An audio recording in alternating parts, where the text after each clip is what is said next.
Kasi ko naniniwala, isa sa mga pinaka-critical na hinahanap ng isang tao, yung makaranas siya na maging malaya. Totoo ba? Normal sa isang tao na laging hanapin na maging malaya siya. At hindi madali kasi kapag ang isang tao nakakulong siya sa isang bagay na nag-deprive sa maraming mga bagay sa kanyang buhay. Napasin nyo, from generation to generation sa history ng humanity, may mga tao talaga na ginagawa lahat ang kayang gawin para lang maranasan ang totoong freedom sa kanilang buhay. Alam niyo po, kung meron lang isa sa mga pinakamalungkot, pinakapangit na magiging sitwasyon ng isang tao, yung isang sitwasyon na kung saan nadi-deprive ka, wala kang kalayaan doon sa isang area ng buhay mo na dapat maging malaya ka. Alam niyo po, this afternoon, kung meron mang isang bagay na gustong maunawaan ng Panginoon sa buhay ng bawat isa sa atin, walang iba kung hindi yung maunawaan natin ano yung mga kalayaan na binigay ng Panginoon sa atin after na magkaroon tayo ng malalim na relasyon sa Panginoon. After na makilala natin ang Panginoon, ano yung mga dinalang kalayaan sa atin ng Panginoon. By the way, again, sino po naniniwala, one of the greatest gift that the Lord has given to us was freedom. Naniniwala po ba? Isa sa mga pinakamagandang regalo sa atin ng Panginoon, yung kalayaan. Alam niyo po, again, isa doon sa mga mark ng kanyang greatness is that He allow us freedom. Yung hinayaan ng Diyos, pinayagan ng Diyos na makaranas tayo ng totoong kalayaan sa buhay. You know, kasi ninyo, yung religion can be such a heavy and needless burden that Jesus, sabi niya, I am the truth, I am the light, I am the way. At sabi niya, and the truth shall set you free. Sabi ng Panginoon doon sa John chapter 14, verse 6, I am the truth. At doon sa John chapter 8, verse 32, that you will know the truth and the truth will set you free. Sabi ng Panginoon, at malalaman mo yung katotohanan at yung katotohanan na yan ang magpapalaya sa iyo. Now, what are the finer points of freedom? What are the finer points of freedom in Christ? Ano ba yung mga masasabi natin na pinalaya na nga tayo ng Panginoon sa ating buhay na ito? Alam niyo po, ang sabi doon sa Galatians chapter 5 verse 1, it is for freedom that Christ has set us free and stand here and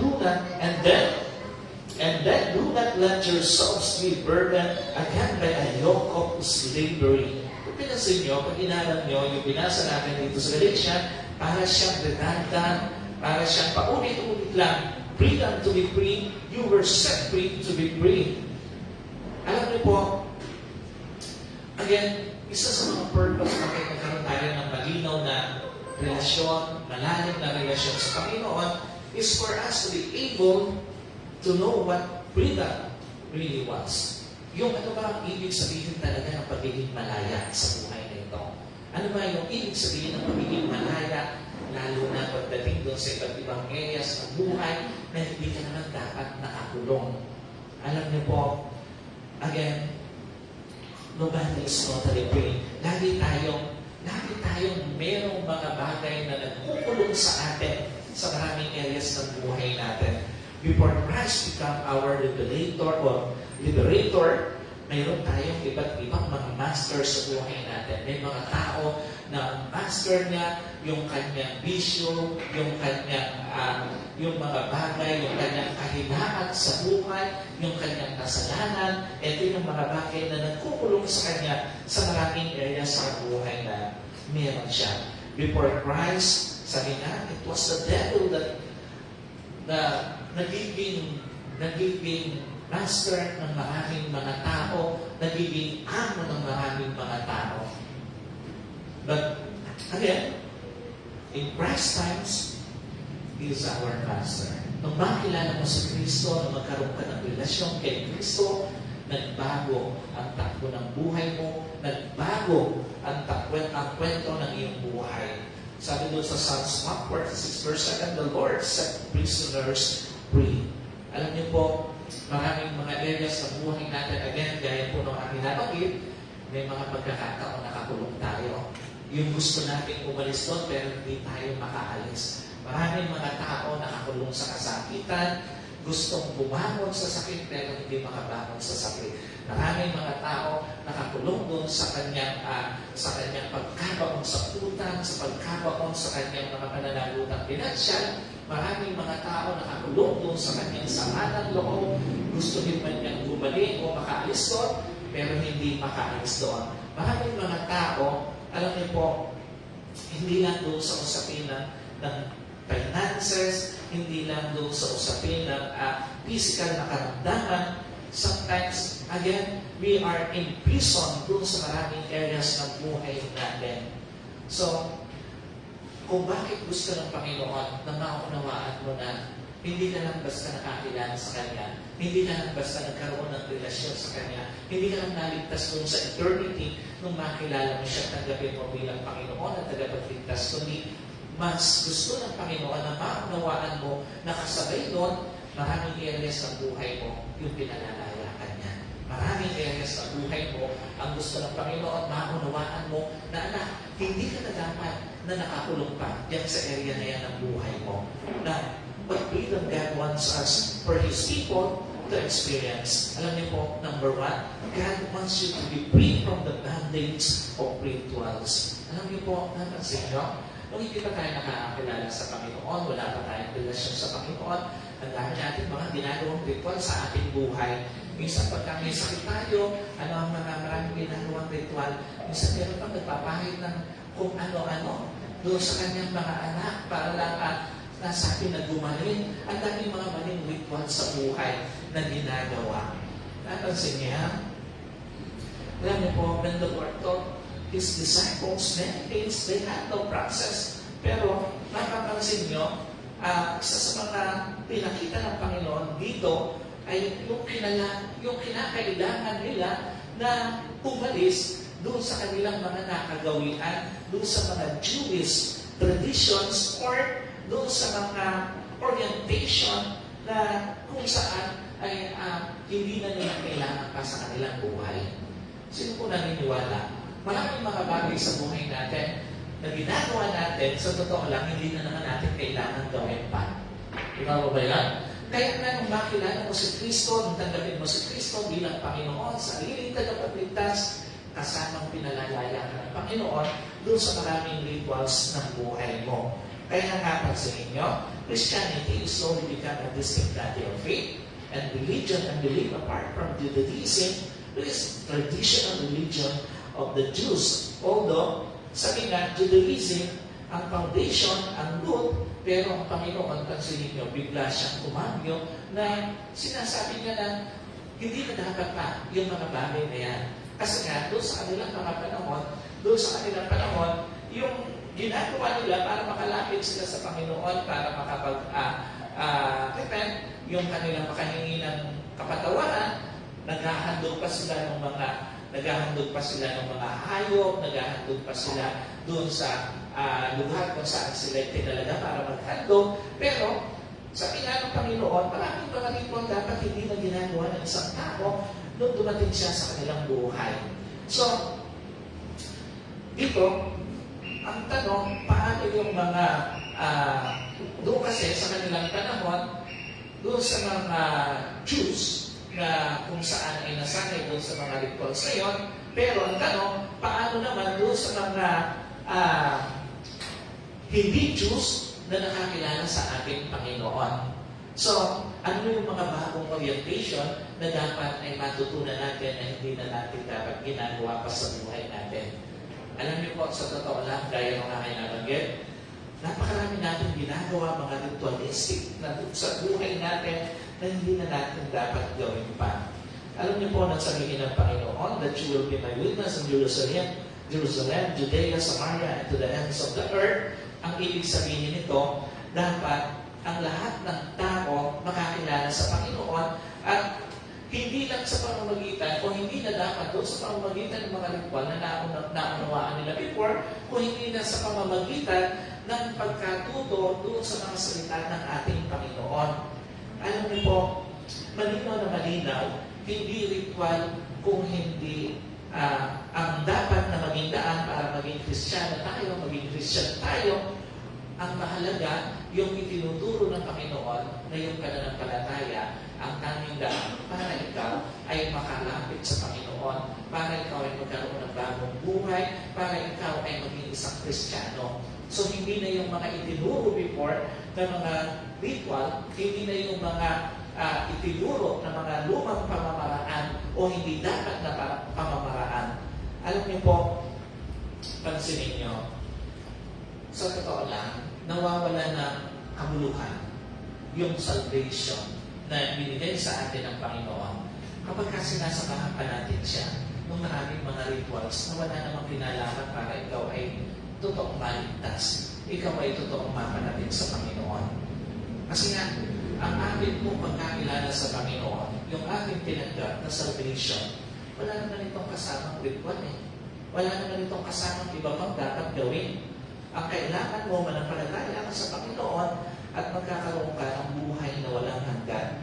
Alam mo po, yung mga taong they depend on their acts, on their own righteousness, are actually alienated from Christ, from His acts, from His grace. Kaya nga, laging pag ang Panginoon nagtuturo siya doon sa kanilang panahon, yung mga religious leaders, hindi nila matandaan yung tinuturo ng Panginoon. Kasi nga, yung tinuturo ng mga religious leaders during that time, yung kanilang kaligtasan ay nakabase doon sa kanilang mga mabubuting gawa. Which is, pinasusunod ng Panginoon. Ang bagong turo na dinala ng Panginoon, ang sabi niya, I am the way, the truth, and the life. And the truth set you free. Yun yung bagong turo na dinala ng Panginoon. Kaya nga, laging pagmamapansin nyo, pag nagtuturo ang Panginoon, laging nagkakaroon ng friction between our Lord at doon sa mga religious leaders. Kasi nga, iba doon sa mga pilit nilang tinuturo sa mga tao, yung tinuturo ng Panginoon. So, sa tinuturo ng Panginoon, hindi mo kailangan yung sariling righteousness mo, yung sariling gawa mo, kung hindi ang kailangan mo yung grace ng Panginoon. Ang kailangan mo yung habag ng Diyos. Ang kailangan mo yung manampalataya ka sa Panginoon. So what matters most are not ceremonial acts, but true faith expressed through love. So ito yung pinakikita ng Panginoon. Ang importante, ang pinakamahalaga, hindi yung gawa, kung hindi yung pananampalataya mo kay Kristo. Hindi ritual, hindi sariling gawa, hindi ceremony o seremonya, kung hindi yung totoong pananampalataya mo kay Kristo.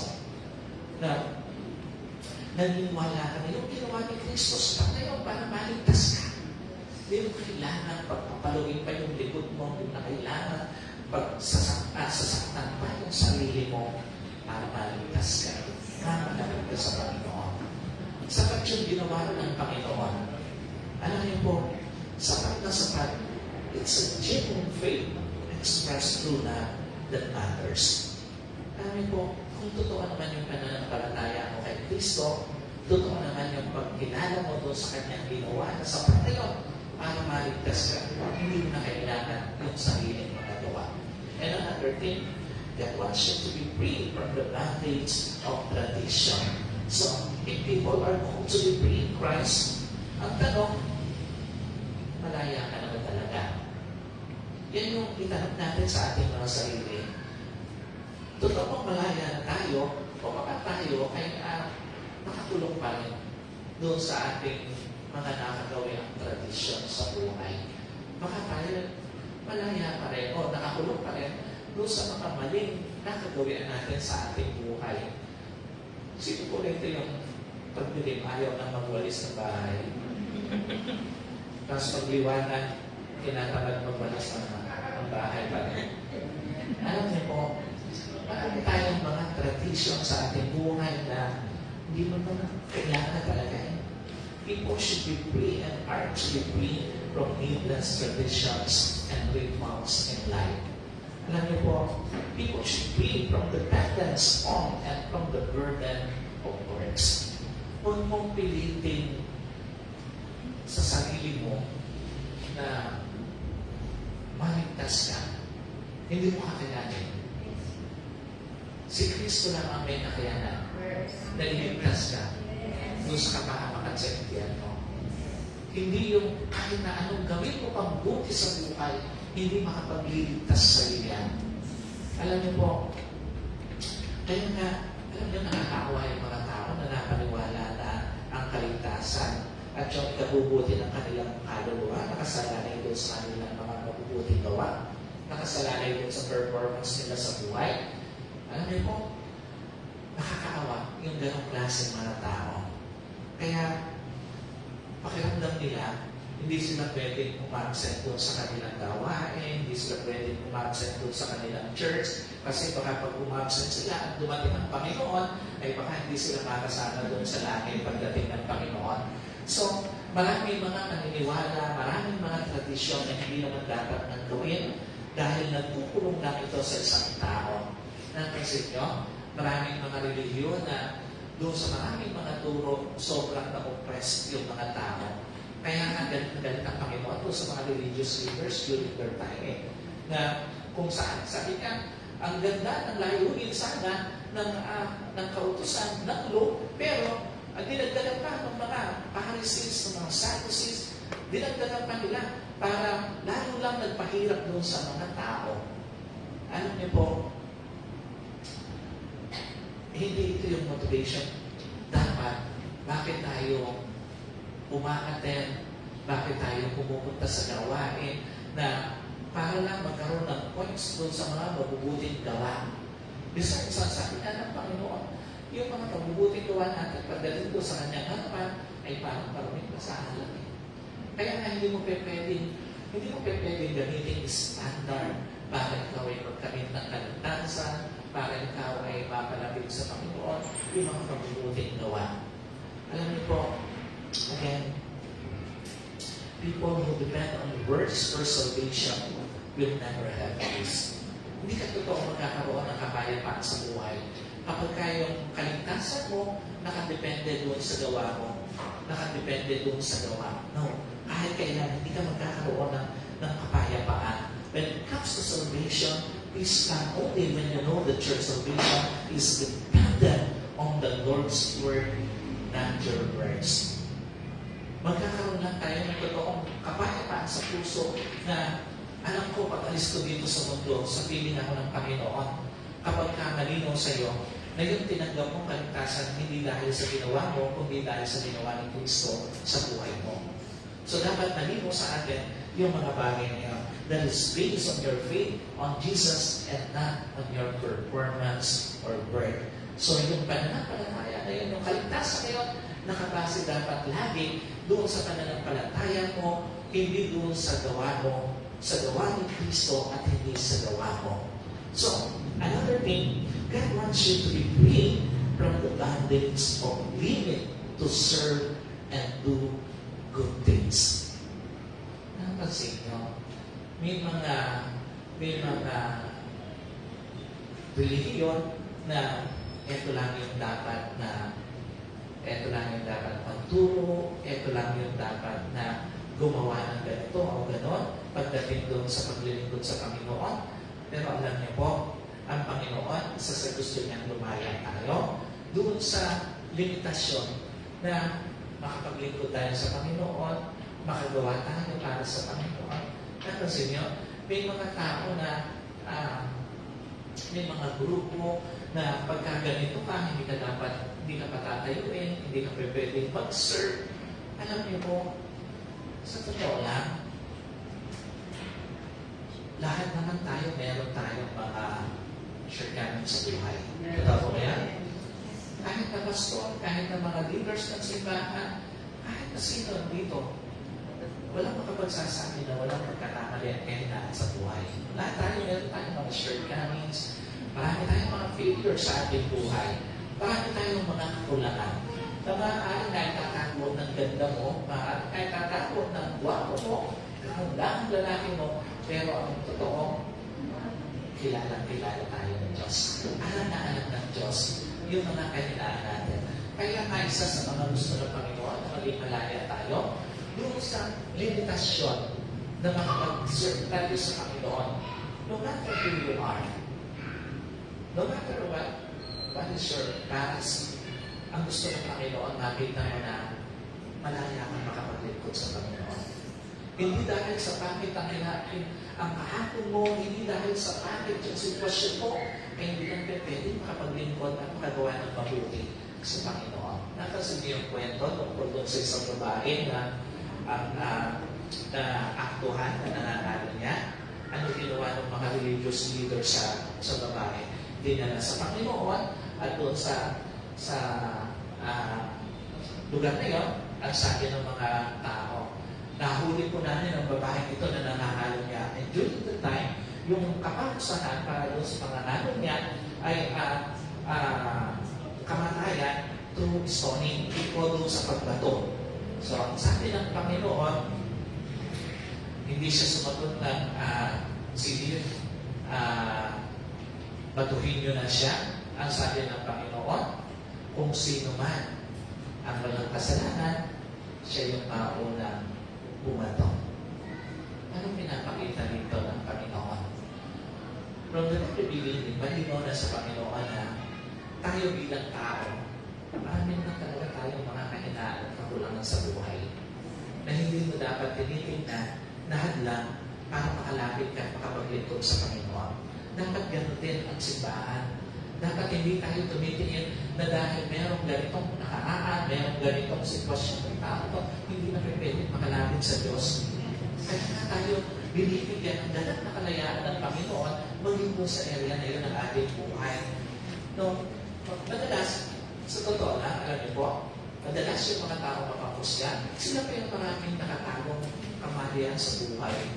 Sila pa yung pagka ilagal ko yung buhay, sila pa yung mas marami talaga mga dapat na inuwid ng Diyos.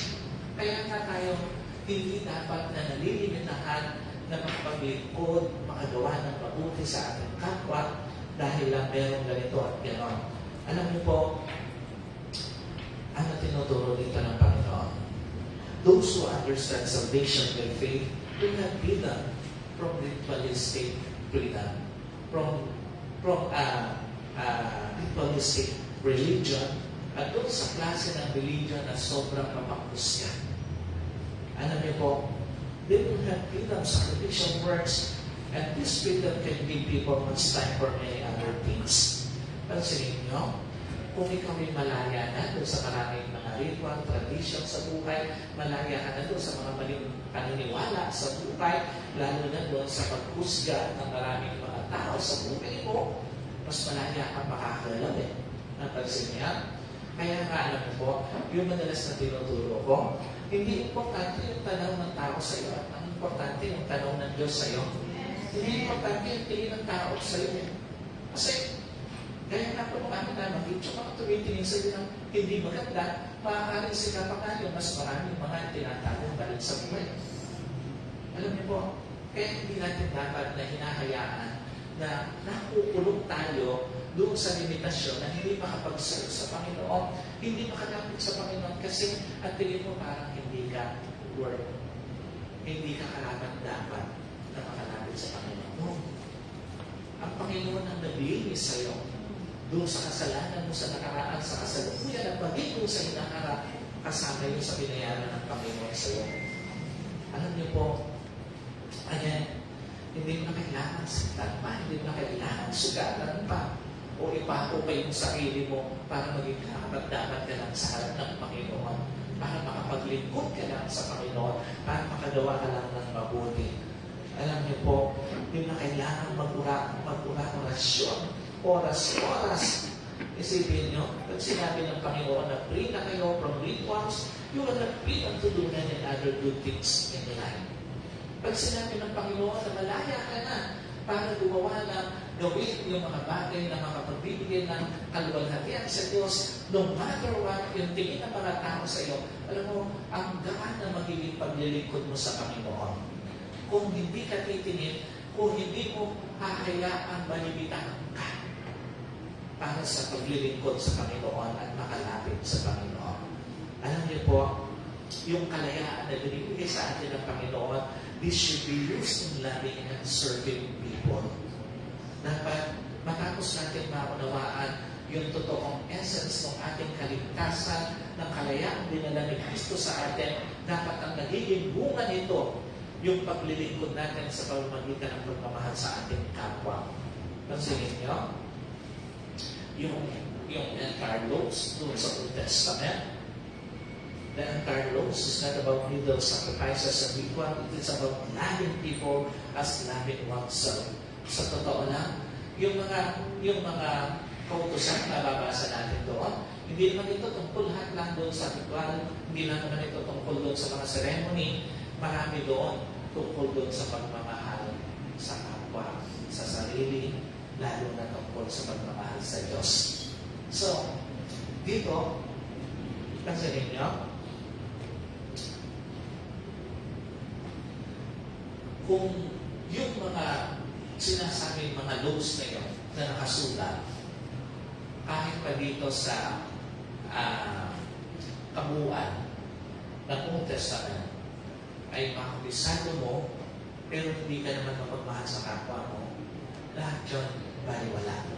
Kaya nga, kanina doon po sa training para doon sa mga gusto magiging tagapagturo, para doon sa membership class ng ating pong simbahan, isa doon sa na-discuss doon, nung ang Panginoon ay sinamarize niya yung kabuuan ng kautusan sa Old Testament. Ang sabi ng Panginoon, eto na lang, para mas madali. Love your God and love your neighbor as you love yourself. So, mahalin mo ang Diyos at mahalin mo ang iyong kapwa gaya ng iyong pagmamahal sa iyong sarili. So, ang pinapakita rito, alam niyo po, kahit anong dami na alam mo sa Biblia, kung hindi ka naman kapagmahal sa kapwa mo, wala naman lahat yun. Kahit anong galing mo sa Biblia, pagka naman merong mga tao na minamaliit ka, mga tao na binawalang kwenta ka, alam niyo po, walang kwenta yung galing natin sa Biblia. Kaya nga napaka-importante na ang totoong essence ng pagpapalaya sa atin ng Panginoon, kasama doon yung pagpapalaya para hindi malimitahan yung ating paglilingkod, makapaglingkod sa ating Panginoon at maging sa ating kapwa sa pamamagitan ng pagmamahal sa ating kapwa. So, alam niyo po, sa totoo lang, kung susundin natin lahat ng inuutos ng Panginoon, especially doon na nga sa sinanalis ng Panginoon, magiging mapagmahal tayo, unang-una sa Diyos, ikalawa sa ating kapwa. And another thing, saan ba yung gusto ng Diyos na maging malaya tayo? God wants you to be free from the bondage of narcissism. Alam niyo po, sabi doon sa Galatians 5:15, if you keep fighting and devouring each other, watch out or you will be destroyed by each others. Paano nangyayari yun? Alam niyo po, lagi natin tatandaan, lalo na sa simbahan, merong iisang magulang tayo. At yun ay walang ibang kundi ang ating Panginoong Diyos. Ibig sabihin, we consider ourselves bilang mga anak ng Diyos, magkakapatid. Pero, tandaan niyo po, kung gaya ng binanggit natin doon sa Galatia, kung bawat sandali magkakagatan tayo, kung bawat sandali magsisiraan tayo, magsasakitan tayo, sino yung sinasaktan natin? Yung ating mga sarili din. Kasi we belong to one family. Kaya nga dapat maging malinaw sa atin na isa sa mga area ng buhay na pinalalaya tayo ng Panginoon is yung pagiging narcissistic. Yung bang wala kang ibang pinapahalagahan kundi yung sarili mo. Walang importante sa iyo kundi ang sarili mo. Alam niyo po, again, ano bang bagay na ginawa mo na hindi maganda sa pamilya mo, whether you like it or not, maapektuhan ka. Ano bang bagay na ginawa mo na hindi maganda sa iyong simbahan, whether you like it or not, simply because you are part of the ministry, maapektuhan ka pa rin. Lahat ng magandang ginawa mo sa pamilya mo, maapektuhan ka ng maganda. Lahat ng pangit na ginawa mo sa pamilya mo, maapektuhan ka ng pangit. Ganun din sa ibang areas ng buhay mo. Lahat ng magandang ginawa mo sa simbahan mo, magkakaroon dito ng positive effects sa iyo. Ganun sa mga iba't ibang areas pa ng ating buhay. Kaya nga, alam niyo po, mahalaga na maunawaan natin na sa journey natin dito sa mundo, hindi lang yung sarili mo pinasasaya mo. Dapat maging yung mga tao sa paligid mo, lalo na yung pamilya mo. Dapat hindi tayo concerned lang sa sarili nating kasiyahan. Dapat kasama sa pinasasaya mo yung mga tao sa paligid mo, yung pamilya mo, yung kung ikaw ay asawa, dapat kasama sa pinasasaya mo yung asawa mo, hindi lang ikaw. Dapat kung ikaw ay magulang, kasama sa pinasasaya mo yung anak mo.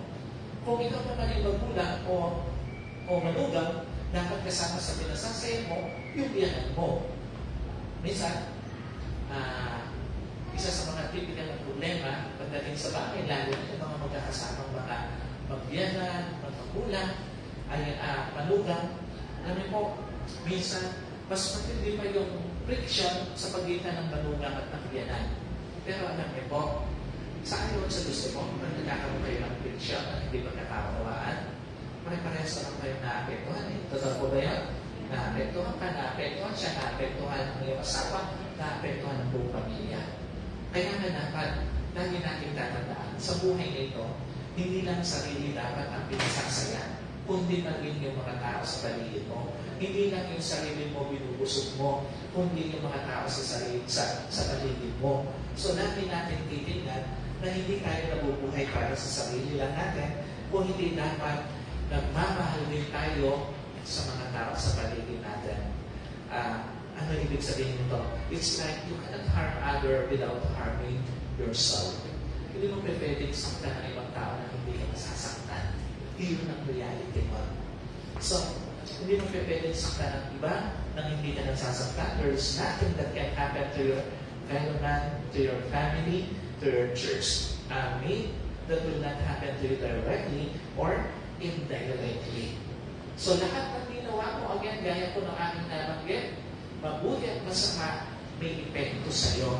So, pansinin mo, again, kung hindi ka nagtatapat sa Panginoon, hindi ka nagkakaloob, sa ayon sa gusto mo, may impact sa sarili mo yan. Kung hindi ka humahayo, hindi ka na umaabot ng maraming mga tao para sa Panginoon, whether you like it or not, meron niyang impact sa sarili mo. Kaya nga, selfishness is a form of ignorance. Yung akala mo wala lang, pero totoo, may epekto sa iyo yan. Pag ang isang tao sobrang makasarili, yung akala niya wala namang epekto sa kanya yun, may epekto sa kanya yun. So, yung mga tao that truly enlightened, they are not selfish because they know that they give only what they give away. Malinaw kasi doon sa mga tao na hindi selfish na yun naman na ibibigay nila, eto rin naman yung mga bagay na ibibigay natin naman sa kanila Alam niyo po, hindi naman tayo talaga makapagbibigay ng isang bagay na wala sa atin. Lahat lang yung pwede mong ibigay, yung meron ka. So, dito, wise people will always want to be constructive and helpful. So, may tinutulungan tayo, natataniman tayo ng mabuti, the least that will happen is that hindi kanya gagawa ng masama. And the best that can happen is suplihan niya ang iyong kabutihan. So, subukan natin gumawa ng masama sa kapwa. The best that can happen is that hindi ka man niya gantihan, but the worst is pwede ka niya gantihan. At lagi, tatandaan natin, lagi may paraan ng Diyos para iganti yung mga taong inabuso, yung mga taong sinamantala ng kapwa niya. Alam niyo po, yung nangyayari sa atin, sa government natin, tandaan niyo, wala na tayong magawa as a citizen, mga simple mamamayan. Lagi natin katandaan, may paraan ng Diyos para iganti tayo. May paraan ng Diyos para proteksyonan tayo. Yung mga nagsamantala kung saan, isipin nyo, nakakasama ng loob na yung mga simpleng tao, nagtitinda lang ng mga kung ano-ano, para lang may pangbuhay sa pamilya, yung bang mahalaga na sa kanila, kumita ng 100, mahalaga na sa kanila makabili ng 1 kilong bigas, tapos makikita mo, may isang mga pera, ninanakaw lang ng mga tao sa gobyerno. Diba? Sobrang nakakasama ng loob yun na maraming kawawang mga mamamayan na sinasamantala ninanakawan ng kinabukasan, ninanakawan ng kapayapaan, ninanakawan ng maraming mga bagay na supposed to be. Dapat sila yung nagmamahal sa kanilang mga kapwa. Pero sila yung nagmamahirap sa kapwa. Again, lagi natin tatandaan, may paraan ng Diyos para ipaghiganti tayo. Yung mga sinasakantala, minamaliit. So again, going back to sa pagiging narcissistic, kung meron ang pinaka-pangit na magiging character ang isang tao, yung pagiging narcissistic. Yung walang inisip kundi yung kanyang sarili. So, it is always advantageous to be good. Laging merong magandang advantage ang pagiging mabuti sa kapwa.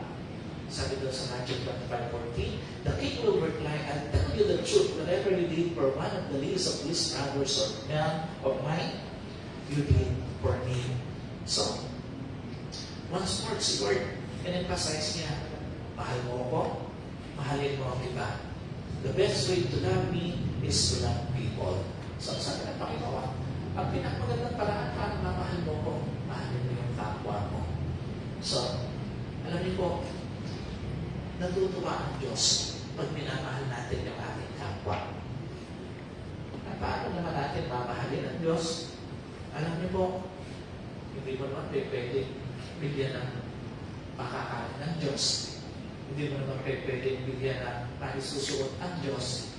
Hindi mo naman pwede bigyan ng kung ano yung meron ka ng Diyos o hindi pwede mo yan gawin sa kapwa mo. May mga kapwa tayo na nagugutom, pero pwede mong gawin yan na parang ginawa mo sa Diyos. May mga kapwa tayo na nangangailangan na pwede mo yan gawin na parang sa Diyos mo ginawa. Gaya ng sinabi ng Panginoon, yung ginawa ko doon sa pinakabata, nagbigay naman ng isang box of tubig. Ang sabi ng Panginoon, sa atin mo ginawa niya. So ano niyo po, again, kasama sa pagpapalaya ng Panginoon sa atin, yung palayain tayo sa pagiging makasabili. So, lagi natin tatandaan, yung ginawa natin sa ating kapwa, ginawa natin sa Panginoon. In fact, God doesn't need us, but people who do. Hindi tayo kailangan ng Diyos, pero kailangan ka ng kapwa mo. When we attend to the needs of the people, we're actually attending the Lord Himself. Pagka tayo ay gumagawa doon sa ating kapwa, at totoo nun, ginagawa natin rin sa ating Diyos, sa ating Panginoon. Dahil nilikha yun ng Diyos at mahal yun ng Diyos. Kaya na, lagi natin tatandaan, wala tayong pwedeng gawin sa tao na hindi masasaktan ng Diyos kung bakit ang ginawa natin sa kapwa natin. Dito sa nangyayari sa ating gobyerno, tandaan nyo, sobrang nasasaktan ng Panginoon para sa mga maliliit na mga tao. Sobra siyang nasasaktan para doon sa mga kinuhanan, ninakawan ng kinabukasan ng kapayapaan, ng magandang buhay. Pero ang dami natin tatandaan, wala tayong ginawa ng pangit na sa ating kapwa na hindi nasaktan ng Diyos. Lahat yun, naramdaman ng Diyos at may paraan ng Diyos. So, huwag natin hanapin ang Diyos doon sa kung saan mga lugar. Matatagpuan natin ang Diyos sa pamamagitan ng buhay ng mga tao sa paligid mo na gagawa mo ng mabuti. Dahil ang ginawa mo sa kanila, ginawa mo sa Panginoon. So use your freedom to God to express, because we may never love like this again. Hindi lahat ng panahon may pagkakataon na makagawa tayo ng mabuti para sa ating kapwa. Hindi lahat ng panahon o lahat ng tao na unawaan nila ang totoong kalayaan sa buhay na ito. Ikaw na pinalaya ng Panginoon, hindi lang sa maraming mga ritual sa buhay, hindi lang sa maraming mga ceremony sa buhay, kung hindi pinalaya ka rin ng Panginoon para makapaglingkod sa Kanya sa pamamagitan ng iyong kapwa. Samantalahin mo yung pagkakataon Samantalahin mo yung kalayaan yan na makapaglingkod sa Diyos sa pamamagitan ng iyong kapwa. It is for freedom that Christ has set us free. So stand here and then do not let yourselves be burdened again by a yoke of slavery. Galatians chapter 5 verse 1. Pinalaya na tayo doon sa maraming mga religious rituals, ceremonies na hindi na natin kailangan. Doon sa kung anong maraming mga ritualistic demands ng religion. Ngayon, aanin natin yung maraming mga kalayaan na yan na binigay sa atin ng Panginoon. So, huwag nang bumalik doon sa slavery, sa pagiging alipin, ng maraming mga bagay na hindi ka na dapat alipin pa. Those who do not live in free life will revert to slavery. So, babalik lang ulit doon sa pagiging alipin. Gamitin sa mabuti ang pagkakaroon ng kalayaan sapagkat pag hindi ito ginamit sa mabuti, we will find ourselves busy again serving another master. So this time, sa paggawa ng mali. So be free to God in your hearts and in your minds. So, be free to God in thoughts, in words, and in action.